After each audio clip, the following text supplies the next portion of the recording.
வணக்கம். ஆமாங்க. இப்ப இந்த வணக்கம். 2 நபர்கள் மீது நாம் தமிழர் கட்சியினுடைய 2 பேர் மேல முகநூல்ல எழுதினதுக்காக ஆமாங்க.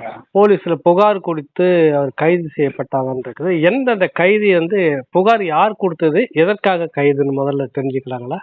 திருச்சி மாவட்ட காவல் கண்காணிப்பாளர் வருண்குமார் குடுத்தாருங்க. சரிங்க. அவருடைய எக்ஸ் தளத்துல டேக் பண்ணி 22 பேர் நபர் மீது குற்றம் சுமத்தி புகார் கொடுத்திருக்காரு தில்லை நகர் காவல் நிலையத்துல. சரி. அதுல முதன்மையா 2 பேரை கைது பண்ணியிருக்கிறாரு. ஸ்ரீவில்லிபுத்தூரை சேர்ந்த கண்ணன்ங்கிறவரையும் மதுரையை சேர்ந்த திருப்பதிங்கிறவரையும் கைது பண்ணாரு. சரிங்க. இதனை தொடர்ந்து பாத்தீங்கன்னா இப்ப இவங்களோட சேர்த்து ஒரு 10 பேரை கைது பண்ணதா சொல்லி நான் கேள்விப்பட்டேன். நான் அவங்கள அதிகாரப்பூர்வமா காவல் நிலையத்துக்கு கொண்டு வரல, அவங்கள ரிமாண்ட் பண்ணல. எனக்கு தெரிஞ்சு அவங்க பேரண்ட்ஸ் எல்லாம் கூப்பிட்டு வார்னிங் பண்ணி விட்டுறதுக்கு கூட வாய்ப்பு இருக்குன்னு நினைக்கிறேன். ஆமா, அங்க இருந்த காவலர்கள் சொன்னாங்க, கைது பண்ணி திருச்சி கேகே நகர் ஏஆர் மண்டபம்னு சொல்லுவாங்க, காவலர்களுக்குன்னு ஒரு மண்டபம் இருக்கு, அங்க வச்சிருந்ததா சொல்லி சொன்னாங்க. வேற வழக்கு எதுவும் இருக்குமா என்ன ஏதுன்னு விசாரிச்சதாகவும் அப்படி எதுவும் இல்லை, இந்த வழக்கு சம்பந்தமா தான் கைது பண்ணியிருக்கிறதா சொல்லி சொன்னாங்க. இதுல முதன்மையா 2 பேரை கார்னர் பண்ணி அவங்க தூக்கிறதுக்கு என்னன்னா, அப்ப அவங்க நாம் தமிழர் கட்சியினுடைய அந்த போர்வையில அவங்க பதிவு பண்ணாங்க அப்படின்னு குற்றச்சாட்டு இருக்குது. அவங்க மிரட்டினதாகவும் ஆபாசமா மிரட்டினதாகவும் பின்னாடி உங்க தலைமுறையும் நாங்க எதை வேணா பண்ணுவோம் அப்படின்னு மிரட்டினதா புகார் கொடுத்துருக்காரு. காவல் நிலையத்துக்கு கொண்டு வரதுக்கு முத நாள் அங்க கைது பண்ணிட்டாங்க. ஸ்ரீவில்லிபுத்தூர்ல அவங்க வீட்டுல வச்சு கைது பண்ணாங்க. முத நாள் கைது பண்ணிட்டு அன்னைக்கு இரவு முழுக்க வேற எங்கேயோ வெளியில கொண்டுட்டு போய் வச்சு அடிச்சிருக்கிறாங்க, கடுமையா தாக்கிருக்கிறாங்க. அதை சொல்லவே இல்லை. இது சம்பந்தமா நாம் தமிழர் கட்சியை சேர்ந்த வழக்கறிஞர்களும் அங்க உள்ள பொறுப்பாளர்களும் தில்லைநகர் காவல் நிலையத்துல காலைக்கே போயிட்டாங்க. மறுநாள் காலையில 10 மணிலேருந்து இரவு 9 மணி வரைக்கும் கேட்குறாங்க, எங்க வச்சிருக்கீங்க, என்ன பண்ணீங்க, என்ன வழக்கு பதிவு செஞ்சீங்க, யார் புகார் கொடுத்தா என்னதுன்னு கேட்குறாங்க. எதுவுமே அவங்க சொல்லவே இல்லை. ஒன்றும் இல்லை விசாரிச்சுட்டு இருக்கோம் இதே தான் பதிலாக சொன்னாங்க. அங்க உள்ள அந்த உளவு பிரிவு காவலர்கள் இருப்பாங்களா, ஐஎஸ் போலீஸ், இன்டெலிஜென்ஸ் போலீஸ், அவங்கள்ட்ட கேட்குறோம், அவங்களுக்கும் எங்களுக்கு தெரியல அப்படிங்கிறாங்க. தெரிஞ்சு சொன்னாங்களா இல்ல தெரிஞ்சு சொல்லக்கூடாதுன்னு நினைச்சாங்களா அப்படின்னு அதுவும் தெரியல. பத்திரிகையாளர்களும் சில பேர் தொடர்பு கேட்டாங்க, என்ன யாரும் கைது பண்ணியிருக்காங்களா என்ன அப்படின்னு கேட்டாங்க. இல்ல எங்களுக்கு எதுவும் தெரியல அப்படின்னு அவங்களுக்கும் அந்த தகவல் தெரியல. யாருக்குமே தெரியப்படுத்தாம அவங்க இந்த விஷயத்துல இருக்கீங்க, உங்களுக்கும் முறைப்படி தகவல் தெரிவிச்சாங்களா இல்லைங்களா? இல்ல தெரிவிக்கல. அதான் இப்போ ஒரு ஒரு சம்பந்தப்பட்ட நபரை கைது செய்யணும்னா என்னென்ன மாதிரியான நடைமுறைகளை இப்போ காவலர்கள் கடைபிடிக்கணும்ட்டு உச்சநீதிமன்றம் சொல்லியிருக்குது. 24 கட்டளைகள் போட்டிருக்குது. ஆமா, ஒருவரை கைது செய்யும் போது என்ன மாதிரியான அணுகுமுறைகள்லாம் கடைபிடிக்கணும் காவலர்கள்னு சொல்லி முன்னாடி இருந்துச்சு. நம்ம ஒவ்வொரு காவல் நிலையத்திலும் முன்னாடி போர்டுல எழுதி போட்டிருப்பாங்க. இப்ப அதெல்லாம் இல்ல, போர்டும் தூக்கி போட்டாங்க. அந்த அந்த கட்டளைகளையும் அதோட சேர்த்து தூக்கி போட்டாங்க. பின்பற்றுறது இல்லை. மருத்துவ உதவி தேவைப்பட்டா கொடுக்கணும், வழக்கறிஞர்கள் பார்க்கணும்னா அதுக்கு அனுமதிக்கணும், உறவுக்காரங்களை பார்க்கணும்னா அதுக்கு அனுமதிக்கணும். நிறைய கட்டளைகள் அது இருக்கு. உரிய நேரத்துல தகவல் தெரிவிக்கணும். எதுவுமே சொல்லல, எதுவுமே கடைபிடிக்கல. சட்டத்தை முழுக்க அவங்க கையில எடுத்துக்கிட்டு அவங்க என்ன விருப்பப்பட்டாங்களோ அதை செஞ்சு முடிச்சுட்டாங்க. சரி, பிறகு என்னதான் நடந்தது? உங்களுக்கு என்னதான் பதில் கிடைச்சது? எப்ப இவங்க எல்லாம் தாக்கப்பட்டாங்கன்னு உங்களுக்கு தெரிஞ்சது? அதான் இப்ப அந்த கைது பண்ண மறுநாள் காவல் நிலையத்துல இருந்தோம் நாங்க. அன்னைக்கு அங்க இருக்கும்போது எதுவுமே எங்கள்கிட்ட தகவல் சொல்லல. அவங்க ஒரு ரகசியமா ஒரு இடத்துல வச்சு விசாரிச்சுட்டு இருக்காங்க. அங்கிருந்து என்ன பண்றாங்க, நாங்க எல்லாம் இங்க காவல் நிலையத்துல இருக்கோம், அங்கிருந்து நேரா நீதிபதி வீட்டுக்கு கூட்டு போறாங்க இரவு 9 மணிக்கு. ஓ சரி சரி. ஆமா, நாங்க இங்க ஒரு 5-6 வழக்கறிஞர்கள் காவல் நிலையத்துல இருக்கிறோம், கட்சிக்காரங்களும் இருக்கிறோம். வந்துருவாங்க மெடிக்கல் ஃபிட்னஸ்க்காக ஜிஹெச்சுக்கு போயிருக்காங்கன்னு சொல்லிட்டு அங்க ஏசி இருக்கிறாரு, உதவி ஆய்வாளர் இருக்காங்க, அங்க உள்ள காவலர்களும் இருக்கிறாங்க. எங்களை எல்லாரையும் அப்படியே இங்கேயே ஸ்டாப் பண்ணிட்டு திருட்டுத்தனமா வேற ஒரு இடத்துல இருந்து அவங்க நேரம் மேஜிஸ்ட்ரேட் வீட்டுக்கு ரிமாண்டு கொண்டு போறாங்க. ஓ சரி. இதுக்காக இவ்வளவு சீக்கிரட்டா செய்யணும்ட்டு அதை வந்து நம்ம வந்து உள்ளூர ஆராய்ஞ்சு பார்க்கும்போது இவங்க வந்து அடிச்சிருப்பாங்க அப்படிங்கிற ஒரு சிந்தனை வந்து எங்களுக்கு வருது. அப்புறம் நேரம் நீதிபதி வீட்டுக்கு போனோம், மேஜிஸ்ட்ரேட் வீட்டுக்கு போயிட்டு அந்த நேரத்துக்கு போயிட்டீங்க. ஆமா, நேரம் அங்க போயிட்டோம். சரி. இவங்க தான் போய் சொல்லி எங்களை நிறுத்தி வச்சிருக்காங்களே, அங்க வந்துடக்கூடாது, எதுவும் சிக்கல் வந்துடக்கூடாது, தெரிஞ்சிடக்கூடாதுன்னு நினைச்சிட்டாங்க. அப்புறம் இதை கேள்விப்பட்டு நாங்க நேரம் அங்க போயிட்டோம். அங்க போயிட்டு எங்களை அனுமதிக்கல. அங்க வந்து பாத்தீங்கன்னா ஒரு 4-5 ஏசி, கிட்டத்தட்ட 50 போலீஸ் எங்களை உள்ளுக்குள்ள விடாம தடுத்து நிறுத்திக்கினா. அப்புறம் நான் சத்தம் போட்டேன், இப்படி இங்க வந்து நீங்க மேஜிஸ்ட்ரேட் வீட்டுல ரிமாண்ட் பண்ண போறீங்க, அவருக்கு வந்து பிணை தேவைப்படும், வழக்கறிஞர் தேவைப்படும், சட்ட ஆலோசனைகள் உதவிகள் தேவைப்படும், இல்லை மெடிக்கல் கிரிவியன்ஸ் தேவைப்படும். அதை வந்து நாங்கள் தானே ரெப்ரசன்டேஷன் பண்ணி சொல்ல முடியும், நீங்கள் இதை எப்படி தடுக்கலாம் அப்படின்னு சொல்லி சத்தம் போட்டு அவங்கள மீறி கையை பிடிச்சி இழுத்து விட்டு உள்ளார போனோம். ஆமாம், உள்ளார போயிட்டு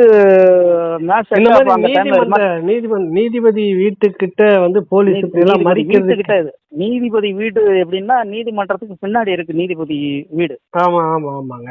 இந்த மாதிரி தடுக்கிறதுக்கான இதெல்லாம் இருக்குங்களா? அப்படிதான் செய்யலாமா அப்படின்னு தடுக்க முடியாது. அதுதான் அவங்க தவறு பண்ணிட்டாங்க. அந்த தவறை மூடி மறைக்கணும்னா இப்ப நம்ம தடுப்பு தானே ஆகணும். சரிங்க. இப்ப அது மாதிரிதான் நடந்துச்சு. அவசர அவசரமா கொண்டு போய் நீதிபதி வீட்டுல கொடுத்து இது மாதிரி எஸ்பியே வந்து கடுமையா விமர்சனம் பண்ணிட்டாங்க, குடும்பத்தாருக்கு கூட கொலை மிரட்டல் எடுத்துட்டாங்கன்னு முன்னாடியே போயிட்டு சொல்லிடுறது. இது வழக்கத்துல உள்ளதுதான். பொதுவா இந்த மாதிரியான சிக்கல் நிறைந்த வழக்குகள்லாம் பாத்தீங்கன்னா நீதிபதி நேரடியா போய் அந்த சம்பந்தப்பட்ட கோர்ட் ஏட்டுன்னு ஒருத்தவங்க இருப்பாங்க, அவங்கள விட்டு போய் பார்த்து சொல்லிடுறது. அது வந்து எதுவுமே பார்க்காம டக்குல சரி அப்படின்ட்டு ரிமாண்ட் பண்ணி விட்டுருவாங்க, 15 நாளைக்கு ரிமாண்ட் பண்ணி விட்டுருவாங்க. அப்ப அது மாதிரிதான் இந்த விஷயத்தையும் நடந்தது. இந்த வழக்குலயும் அப்படிதான் நடந்துச்சு. சரி, ரிமாண்ட் பண்ணிட்டாங்க 15 நாளைக்கு வந்து ரிமாண்ட் பண்ணிட்டாங்க. அவங்க வந்து அப்படியே சோகமா நிக்கிறாரு, கையை பார்த்துக்கிட்டே இருக்கிறாரு, காலை தாங்கி நடக்கிறாரு. அப்புறம் எனக்கு டக்குன்னு நான் வந்து என்ன போலீஸார அடிச்சாங்களான்னு இங்க இருந்து கேட்கறேன், வெளியில இருந்து கேட்கறேன். ஓ, கத்தி கேட்கறீங்க? ஆமா ஆமா. அவருக்கு எனக்கு ஒரு 10 to 15 அடி தூரம் இருக்கும். வெளியிலேயே நிறுத்திட்டாங்க, கேட்டுக்கு வெளியிலே நிறுத்திட்டாங்க. இங்க இருந்து கத்தி கேட்கறேன். அப்போ சொல்ல தயங்குறாரு, சொல்லாதன்ட்டு போலீஸாருங்க சட்டையை பிடிச்சி இழுக்கிறாங்க. அப்புறம் நான் இன்னும் கொஞ்சம் அதட்டி வேகமா வந்து கேட்டோம், எதுக்கு பயப்படாதீங்க, நாங்க நிக்கிறோம், நீங்க சொல்லுங்க போலீஸாருங்க அடிச்சாங்களா அப்படின்னு சொல்லி கேட்கும்போது அப்பதான் வந்து அழுதுகிட்ட இரவு முழுக்க வந்து எங்களை வந்து அடின்னு அடிச்சாங்க. அப்படிங்கிறாங்க. உள்ளங்காலில், பின்பகுதியில, கையை நீட்ட சொல்லி 2 பக்கமா. ஆமா, கடுமை தொடையில கடுமையா அடிச்சிருக்கிறாங்க. காலை தாங்கி தாங்கி அடிச்சிருக்காங்க. அது இரவு முழுக்க அவங்கள வந்து தூங்க விடாம, அந்த ஒரு திரைப்படத்துல செஞ்சாங்கல்ல, செய்வாங்கல்ல, அது மாதிரி இந்த பிரகாஷ்ராஜ் நினைக்கிறேன், அந்த மாதிரி அவங்கள தூங்க விடாம கண்டபடி பேசியிருக்கிறாங்க. அதெல்லாம் எப்படின்னா இதெல்லாம் சொல்ல முடியாத வார்த்தைகளா இருக்கு. அவங்க இவரு என்ன காரணத்துக்காக கைது பண்ணாங்களோ கொண்டு வந்து நீதிமன்றத்தின் முன்னாடி நீங்க நிறுத்தினீங்க, நீதிபதி நீங்க எப்படி நிறுத்தினீங்களோ, ஆனா அந்த வேலையெல்லாம் இவங்க செஞ்சிருக்காங்க, இவங்க பேசியிருக்காங்க. அவ்வளவு ஆபாசமா வந்து பேசியிருக்கிறாங்க.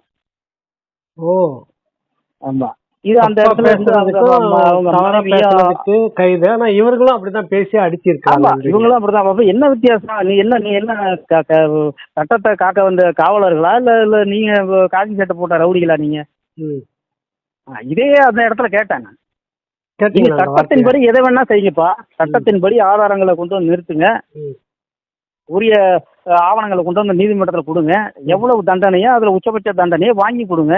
இந்த வேலையை யாரு செய்யணும்னா உங்களுக்கு? அறிவாலயத்தினுடைய காவலர்களா நீங்க இருக்கீங்களா? திருச்சி மாவட்டத்தின் காவலர்களா இருக்கீங்களா? அறிவாலயத்தின் காவலர்களா இருக்கீங்களான்னு சொல்லி அங்கேயே கேட்டோம். அங்கே கேட்டீங்களா? கருப்பு சட்டை போடுறீங்களா அப்படின்னு கேட்டோம். சரி, அந்த அடிப்பட்டவங்களுக்கு அது பிறகு என்ன நடந்ததாங்க? நீங்க இந்த மாதிரி கேக்குறீங்க, கேட்ட உடனே நீதிபதி கேட்டோம். அப்புறம் அந்த வெளியில நாங்க வந்து விவாதம் பண்றத வந்து நீதிபதி ரிமாண்ட் பண்ணிட்டு உள்ளார போயிட்டாங்க. ரிமாண்ட் பண்ணிட்டு போயிட்டாங்க. வெளியில இந்த மாதிரி விவாதம் நடந்தது, சத்தம் கேட்டு அவங்க திரும்ப வந்து வெளியில வர்றாங்க. என்ன சார் சத்தம் அப்படின்னு சொல்லி கேட்கும்போது அவங்கள காவலர்கள் வந்து கடுமையா அடிச்சிருக்கிறாங்க. கண்ணை கட்டி, அதுவும் யாரும் தெரிஞ்சிடக்கூடாதுங்கிறத கண்ணை கட்டி அடிச்சிருக்காங்க. கண்ணை கட்டி நீங்களும் கேட்கவே இல்லை. ரிமாண்ட் பண்ணும்போது நீங்களும் கேட்கல, நீங்க கேட்டிருக்கணும், நீங்களும் கேட்கல. அப்புறம் என்னதான் யார்கிட்ட தான் போய் முறையிடுவாரு, எங்கதான் அந்த சட்டத்தினுடைய உதவியை வாங்குவாரு அப்படின்னு சொல்லி பேசும்போது அப்புறம் வந்து அப்படியா அப்படின்ட்டு அடிச்சிங்களா அப்படின்னு சொல்லி இன்ஸ்பெக்டர்கிட்ட கேட்டாங்க. அவங்க தலை குடிஞ்சு நின்னாங்க. அப்புறம் எப்படி வந்து ஜிஹெச்ல போய் மெடிக்கல் ஃபிட்னஸ் வாங்கிட்டு வந்தீங்க, இவ்வளவு காயங்களை வச்சுக்கிட்டு நீ எப்படி வந்து ஃபிட்னஸ் வாங்கிட்டு வந்தீங்கன்னு சொல்லி சத்தம் போட்டாங்க. சரி, அவங்களுக்கு நான் சம்மன் போடுறேன், நான் எப்படி ஃபிட்னஸ் சர்டிஃபிகேட் கொடுத்தாரு நான் போடுறேன் அப்படின்ட்டு அப்புறம் ரிமாண்ட் ரிப்போர்ட்டை திரும்ப வாங்கி அதில் வந்து அவர் எழுதிக்கிட்டாங்க எங்கெங்கெல்லாம் காயம், எத்தனை பேர் அடித்தாங்க, கண்ணை கட்டி அடிச்சது எல்லாத்தையும் அவர் வந்து சொன்னார். 2 பேருமே சொன்னாங்க, திருப்பதியும் சொன்னாங்க, கண்ணான்னு சொன்னாங்க. அதை வந்து ரெக்கார்ட் பண்ணிட்டாங்க, அப்படியே விவரிக்கிறாங்க அவங்க, அதை அப்படியே எழுதுறாங்க அவங்க. ஆமாம் ஆமாம் ஆமாம் நீதிபதி ஆமாம். அது அந்த இதுலேயே அந்த ரிமாண்ட் கொண்டு வர பேப்பர்லேயே அதை வந்து ரெக்கார்ட் பண்ணுவாங்க. அப்ப காயம் இருக்கிறத பார்த்தாங்களா? பார்த்தாங்க. ஓ, இருக்கும்போது அப்பவே நம்ம வந்து இல்லன்னு ஃபிட்னஸ் சர்டிஃபிகேட் எப்படி மருத்துவத்துல இருந்து வாங்குறாமா? அது அரசு இயந்திரம் எல்லாம் ஒன்னாதானங்க வேலை செய்யும், யாரையும் விட்டு கொடுக்காதுல்ல. கீழே இருந்து மேல வரைக்கும் எல்லாம் அவங்க எல்லாம் போன்லயே முடிச்சுப்பாங்க எல்லாத்தையும். அவங்க போய் கேக்குறாங்க, கொடுத்தானே ஆகணும், மறுக்க முடியாதுல்ல. அப்புறம் நாளைக்கு அவங்களுக்கு ஒரு பாதிப்புனா இவங்கள்ட்ட தானே வந்து என்ன ஆகணும், செஞ்சு தர மாட்டாங்கல்ல. ஆமா. இப்ப இந்த இது என்ன நடந்தது? பிற்பட எல்லாத்தையும் எழுதிக்கிட்டாரு, யாருக்கு சம்மன் அனுப்பி இருக்கிறாரு சார்? அதான் அவர் சம்மன் வந்து அதுல இஷ்யூ பண்ணுவாங்க, நீதிமன்றம். ஆமா, மருத்துவர்களுக்கு வந்து இஷ்யூ பண்ணுவாங்க.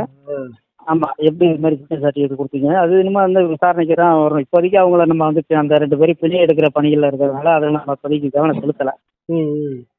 அப்ப வந்து மருத்துவ உதவி பிறகு கேட்டோம் நம்ம அதே கேட்டோம், இந்த மாதிரி காயமா இருக்குது, நீங்க திரும்ப ஜிஹெச்சுக்கு அனுப்புங்க, வேற ஒரு மருத்துவரை வச்சு அவங்களுக்கு வந்து பெட்ல அட்மிட் பண்ணி அவங்களுக்கு உரிய சிகிச்சையை கொடுங்க அப்படின்னு சொல்லி நம்ம வந்து வாய்மொழியா கேட்டோம்.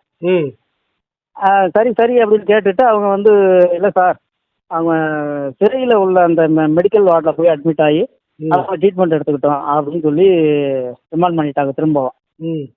சரி, என்னடா நம்ம சொல்றது எதுவுமே கேட்கல அப்படின்ட்டு அங்கேருந்து வெறுப்பின் உச்சத்துல தான் வெளியில வந்தோம். அப்புறம் அவருக்கு ஆறுதல் சொல்லி நீங்க போங்க அப்படின்னு சொல்லி நம்ம அனுப்பி வச்சோம். மறுநாள் வந்து அந்த என்னுடைய அக்காவும் அவங்களுடைய மனைவியாரையும் வந்து அனுப்பி வச்சோங்க, சிறைக்கு அனுப்பி வச்சு போய் பார்த்துக்குவாங்க, எப்படி இருக்காங்க என்னன்னு விசாரிச்சுவாங்க அப்படின்னு சொல்லி அனுப்பி வச்சோம். போயிட்டு பார்த்தாங்க, நடந்த சம்பவம் பார்த்தாங்க. ஆனா என்ன மேஜிஸ்ட்ரேட் உத்தரவு போட்டிருந்தாங்களோ அதை வந்து சிறை நிர்வாகம் ஃபாலோ பண்ணல, கடைபிடிக்கல. மருத்துவமனையில அங்க சேர்க்கல, இல்ல சேர்க்கல. அவங்க கொடுக்கலையா அப்படின்றீங்களா? கொடுக்க மாட்டாங்க, ஏன்னா அது ஒரு ரெக்கார்ட் ஆயிடுதுல்ல. அப்ப இங்க ஒரு பதிவு பண்ணிருக்கிறாருல, அடிச்சதெல்லாம் இருக்குதுன்னு பதிவு பண்ணிக்கிறாருல, அது என்ன ஆகும்? அதன்படி பார்த்தா மருத்துவம் கொடுத்துதானே ஆகணும். சும்மா ஒரு ஆயின்மெண்ட் ஏதோ ஒன்று தடவை விட்டு போவாங்க அப்படின்னு சொல்லி அனுப்பி விட்டாங்களாம். அதை தொடர்ந்து நம்ம வந்து அதை விடலை, அப்படியே விடலை. இப்போ இது எல்லாத்துக்குமே வந்து ஒரு புகார் மனுவாக எழுதி அவங்க மனைவியார் பேரில் எழுதி அவங்க வந்து கொடுத்தாங்க மாவட்ட முதன்மை நீதிபதிக்கு, குற்றவியல் முதன்மை நீதிபதிக்கு, அங்கே சட்டப்பணிகள் ஆணைக்குழு இருக்கு அவங்கள்ட்டையும், நம்ம உயர்நீதிமன்ற நீதிபதிகளுக்கும் மனித உரிமை பாதுகாப்பு மையத்துக்கும் நம்ம வந்து புகார் மனு அனுப்பியிருக்கிறோம். புகார் மனு ஒரு மனுவை வந்து நம்ம சிஜேஎம்பாங்க, சீஃப் ஜுடிஷியல் மேஜிஸ்ட்ரேட், அவங்கள்ட்ட வந்து நேரடியாக கொடுத்து வந்து பேசும்போது அப்படியா அப்படின்னு சொல்லிட்டு அவங்க வந்து டிஃபென்ஸ் கவுன்சில் அரசு தரப்பு வழக்கறிஞர் இருக்காங்கல்ல, அவங்கள ஒரு ஆளை வந்து ஏற்பாடு பண்றாங்க. என்ன நடந்ததுன்னு விசாரிச்சுட்டு எனக்கு வந்து கடிதமா கொடுங்க அப்படின்னு சொல்லி அவங்களுக்கு வந்து அப்பாயின்மெண்ட் கொடுத்துருக்காங்க. சிறையில் உள்ள அந்த 2 பேரும் போய் நேராக சந்திச்சு விசாரிச்சு என்ன நடந்துச்சு ஏது நடந்துச்சுன்னு அதை வந்து ரெக்கார்ட் பண்ணி என்கிட்ட கொண்டு வந்து கொடுங்க அப்படின்னு சொல்லி வளர்த்துருக்காங்க. ஆமா ஆமா ஆமா, அவங்க நேர்மையா நடந்துப்பாங்கன்னு எதிர்பார்க்கிறோம், குறைஞ்சபட்சம் அவங்களாவது நேர்மையா நடந்துப்பாங்கன்னு எதிர்பார்க்கிறோம். இப்ப அடுத்த கட்ட இது என்னவா இருக்குன்றீங்க? இப்ப இது வந்து சிக்கலான ஒரு விஷயம். அது இதுல புகார் கொடுத்தது உயர் அதிகாரி, இவர் எஸ்பி சூப்பரண்ட் ஆஃப் போலீஸ். இப்போ இவங்க யார்கிட்ட பர்மிஷன் வாங்கி கொடுத்தாரு, இப்போ இன்ஸ்பெக்டர் விசாரிக்கிறாங்க, இவங்களுக்கு உயர் அதிகாரி யாருங்கிறது அதுல வந்து கொண்டு வரணும். எல்லாமே சார்ஜ் ஷீட் போடும்போது கொஞ்சம் சிக்கலான விஷயம். நீதிமன்றத்துல சாட்சிகளை நிறுத்தி விசாரிக்கும் போது ஒரு எஸ்பி தானே கொண்டு வரணும், புகார்தாரர் இவர் தானே. அப்போ வழக்கறிஞர்கள் கேட்குற எல்லா கேள்வியும் அவர் நின்று பதில் சொல்லி தானே ஆகணும். இப்போ சட்டம் கையில் இருக்குன்னு நீங்கள் எதை வேணால் செஞ்சிடலாம். நீதிமன்றத்துக்குள்ளார நீதிபதி முன்னாடி, நீதியின் முன்னாடி வழக்கறிஞர்கள் கேட்குற கேள்விக்கெல்லாம் பதில் சொல்லி தானே ஆகும். குற்றப்பத்திரிக்கையை தாக்கல் பண்ண விரைவாக அவங்க தாக்கல் பண்ணி உரிய சாட்சிகள்லாம் கொண்டு வந்து நிறுத்தணும். இதில் கிட்டத்தட்ட ஒரு 8 பிரிவுகளில் வழக்கு பதிவு செஞ்சுருக்கிறாங்க.